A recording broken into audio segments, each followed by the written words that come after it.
Let's just agree that this is it. Portland, Maine, I don't know where that is. Leave your bags in the car, keep it running.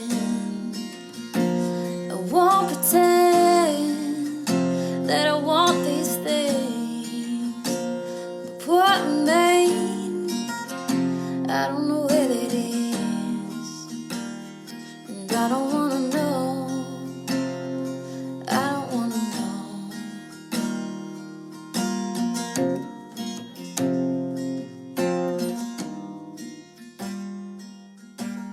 All right, Tuesday morning coffee. Welcome back. My name is Rick Alexander, and the intro music was by Brittany Taylor. She's at Barbell Brittany on Instagram, and I am at Rick Alexander and at Lionheart Radio. Should you jump? A decision that I had to deal with for years, and every year I chose not to jump when I know I should have. It ate me up. I'm going to be real with y'all, and I don't want that for you. Should you leave your relationship? Should you find a new job, a new hobby, a new passion, a new career? I don't know. I'm hoping to provide some clarity on what finally sent me in that direction, and then hopefully, for y'all, you can do the same. So today's episode is about control. So for years, the world has done its best to enslave the unsuspecting because as a whole, we collectively value power. Remember, I said yesterday, every single episode is going to tie back to value. So if you didn't listen to Monday, you got to go back and do that. But to gain power over another is prized in our society. Literally, we want to gain power in relationships and over others as we often equate dominance with worth. But it has been my experience that all of this dominating has left us with a world that might not be conducive to all parties involved. And in many cases, the actual lack of power we have over ourselves ends up getting projected outward, and we pacify ourselves by gaining power over another. And this is the case with many bad managers, bosses, and abusive partners. They're weak and without the ability to prevail over their own fate, so they step in the way of yours too, or someone else's. Especially if they have a title or physical strength that can be held over them. See, one of the things that the human psyche really needs to thrive is to feel like it has some level of control over itself and its fate. So depending on what you value, the amount of control that you require is going to manifest in different levels. See, one of the things that the human psyche really needs to thrive is to feel like it has some level of control over itself and over its fate. So depending on what you value, the amount of control that you require might manifest in different levels. For example, many people are content, at least outwardly, to simply have control over small aspects of their lives, like their own lives, I mean. So most people can concede control over their schedule from Monday to Friday, but would rather not be told who they can love or what kind of car they can drive, right? So we're down to give up some power, but as long as you stay the fuck away from other power, right? That's how we concede control. But if you're anything like me, your deep desire for freedom, remember, I'm going to tie everything back to a value in this week. So I value freedom. It means that I need more control over the whole bit, the schedule, the person I love, the car, the work that I contribute to the world, all of it. So throughout 10 years, every time I've been told where to live or what to do, part of me has raged inside.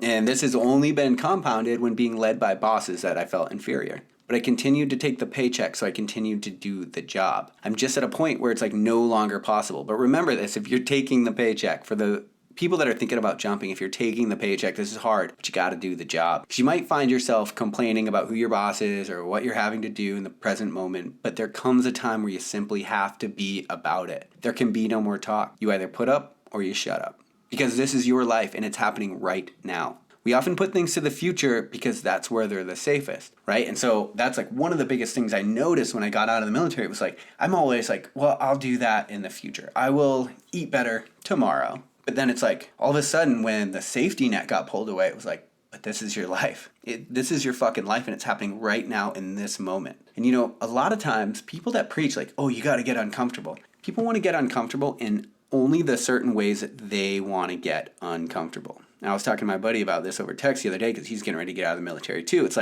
oh, yeah, I'm down to get uncomfortable in the gym for sure. But I don't want to get uncomfortable with my money situation. I don't want to get uncomfortable in my relationships. It's no. If you're going to value something, the idea that discomfort breeds growth, I value it, then you got to live by it. If you're going to be idealistic, if you're going to hold ideals, you got to live by them. Otherwise, who the fuck are you? What even are you if you don't even have the backbone to live by your own ideals? And so think about the level to which you value freedom. Are you willing to concede control in this situation that you're in now that you're thinking about jumping from because you don't value freedom enough? Or because the prospect is paralyzing like I talked about yesterday? But if you really don't like your situation, and if you think you can do it differently or better, you gotta go for it. The life of a critic is one of quiet desperation. You have to test your ideas in the arena to ever really know their worth. I know I say that a lot, but I really mean it. See, whether you deeply value control over every aspect of your life or not is a good indication of whether or not you need to jump. It's not a reflection of anything else besides that desire. I don't have any ill will toward the job, the military, or the like. I signed up for a job and I did the job and that's the end of it. See, because it would be ill-contrived to have malice over a situation that you knowingly walked into. And you should think about that too, because you got to own your shit. So if you're in a relationship, you're thinking about jumping, or if you're in a job, you're thinking about jumping, it would be ill-contrived to have malice over a situation that you knowingly walked into. Remember, you got yourself here, and it's nobody's job to drown with you. Now, do situations happen that put you in less control in your life? And does that bother you? Absolutely, 100%. But the rate at which you're willing to own it is the rate at which you will begin to be able to change it. And that's just plain and simple. Because life is about learning through trial and error, much more than it's about learning scholastically when it comes to emotional matters. The job you have or the relationship you have may have served you, and it may have served you well. But if you find that your trials, that control over your own fate, is some way being compressed by an outside force, then regardless of the discomfort associated with the unknown, you have to jump. And see, to look back at the end of your life and realize that it was never really your own, that would be a sad departure from what could be an otherwise incredible experience. Do you have control over your situation? Do you want control over your situation? Your psyche does. And so there comes a time where you have to weigh that up against your ability to jump. Don't accept a shit situation because it's comfortable for you now.